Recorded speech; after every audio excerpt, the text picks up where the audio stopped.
आप लोग सोच रहे होंगे कि मेरे साथ आखिर हुआ क्या मैं बच गया या फिर, मगर कहानी तो कुछ और ही है।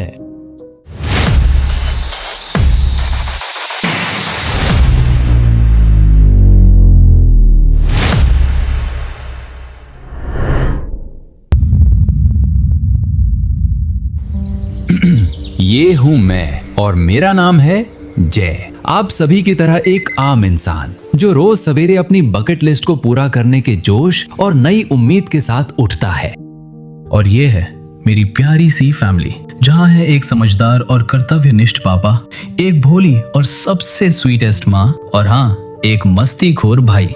बस यही है मेरी दुनिया। आज क्या प्लान है ऑफिस में? आज रिवर सैम्पलिंग है और स्कूल के बच्चों के साथ प्लांटेशन।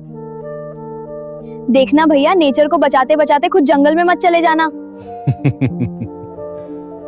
वो ऐसा इसलिए बोल रहा है क्योंकि मैं एक एनवायरनमेंट रिसर्च लैब में काम करता हूँ। मिट्टी, पौधों और पानी में होने वाले पॉल्यूशन पर रिसर्च करना और उसे कम करने के तरीके ढूंढना मेरे काम का हिस्सा है, और इसलिए कई बार मुझे फील्ड में जाना पड़ता है। सैंपलिंग का काम निपटाकर मैं चला जाता हूँ पास ही के एक स्कूल में। नेचर को बचाना मेरे लिए सिर्फ काम नहीं था, ये एक जिम्मेदारी है। और मेरा मानना है अगर बच्चों को आज नेचर की इंपॉर्टेंस समझाई जाए तो कल वो इसकी हिफाजत जरूर करेंगे, और उन्हें ऐसा करते देखना मुझे हमेशा खुशी देता है। बच्चों के साथ कुछ वक्त बिताने के बाद मैं घर लौट आया कि तभी ऑफिस से इस वक्त फोन कॉल। हेलो जय, कल सुबह आपको अर्जेंटली जम्बूरी के लिए निकलना होगा। बस ऐसा ही था, ऑफिस से कभी भी कहीं भी जाना पड़ता था। उस वक्त मेरे लिए ये बस एक और वर्क असाइनमेंट था। मैंने डिनर के वक्त जम्बूरी जाने की बात बताई, जिसे सुनकर सभी थोड़ा उदास हुए, मगर सुबह मुझे हंसी खुशी विदा किया।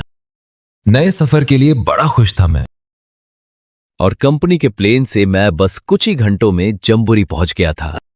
जम्बूरी, जिसे कहते हैं अ ट्रेजर ऑफ नेचर, घने पेड़, जंगल और नदी के बीच बसा एक पुराना सुंदर गांव, और इसकी सुंदरता का मुझे जल्द ही पता लगने वाला था।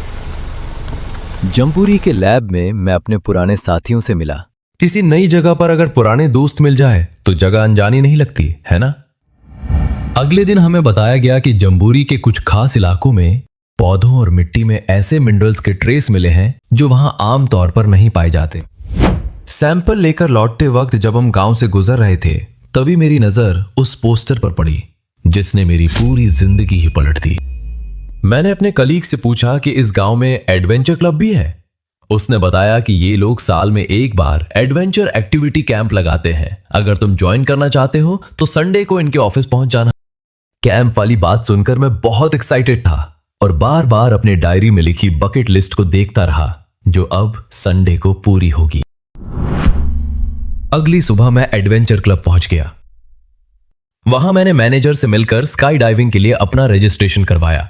रजिस्ट्रेशन के बाद मैनेजर ने मुझे स्काई डाइविंग के सभी रिस्क्स और सेफ्टी गाइडलाइंस समझाई। उस दिन हम 3 लोग स्काई डाइविंग करने वाले थे। हम तैयार थे, प्लेन भी तैयार था, और फाइनली मैं स्काई डाइविंग करने के लिए रेडी था। Finally I will be flying.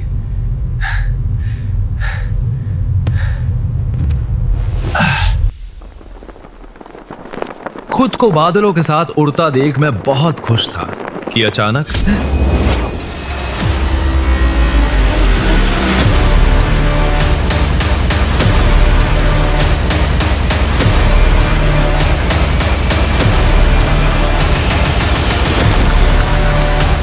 No no no no no no,